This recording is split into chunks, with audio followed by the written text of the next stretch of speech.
Well above where we should be for this time of year. Speaking of, I mean, you knew this was going to happen when you're stacking in all of these near record-setting days. Now, obviously, we have to factor in today, but after you factor in yesterday's highs in the low 60s, we are now in top 5 category territory for warmest Februaries on record. I think it's also important to note, I mentioned this to Selena earlier, today also marks the last day of meteorological winter, just to kind of keep things all organized, right? So we will start meteorological spring tomorrow. Now, while we didn't crack the top 5 warmest winters, that's December, January, and February, we are easily in the top 10. I don't think, even with numbers into the 50s today, it will get us into that 7th spot, but we're awfully close. So I think we're going to have the 8th warmest winter on record at 36.6 degrees. That's the average temperature, factoring in all the highs and lows and everything in between since December 1st. So it's been quite an unusual winter here. Live look from our backyard, looking to the south at downtown Indianapolis, 43 right now. Northwest wind at 16. It's still a little blustery. We had many areas that had peak wind gusts 55 to 60 miles per hour yesterday.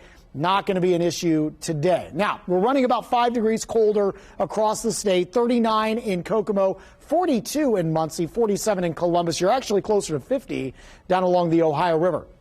Clouds early on here for this morning, 41 at 8 o'clock, midday temperature at 46.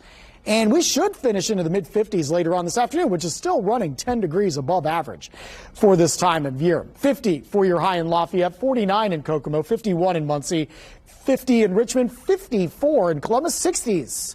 Still very much in play down south. I think 60s and maybe even 70s are in the cards for us for your Wednesday, the first day of March. 61 at noon, nearing 70 tomorrow afternoon. It is going to be breezy, but not as windy as yesterday. But you will note it coming out of the south. It's going to be a very warm breeze.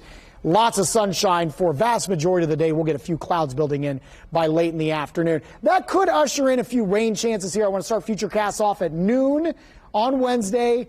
You can see those clouds kind of building in through 5 o'clock, and then beyond that, you'll see some rain sliding in from the south. I think if you're along and south of I-70, you may get a few brief showers. I don't think it's anything significant. And then it's out of here. And I think as we work into Thursday, we'll clear the skies out. We're back to some sunshine, although it will be a bit cooler. We're still looking ahead to our next weather maker. That is Friday. You saw the system then pushing through. Some of our projections now hinting a little warmer, not really warm, but warm enough that we're likely going to keep most of this storm system as liquid, as rain. We are very confident that it's going to be another very windy day to wrap up the work week. I would not be shocked if we don't see another wind advisory out for Friday. We may change some of that rain, which could be heavy at times, over to some snow very late Friday night. 47 for your high. That is bringing colder temperatures to kick off the weekend. Saturday 40, Sunday 48. We'll bounce back to the 50s as we open up the new work week. All right, thank you, Marcus. It is 4:53.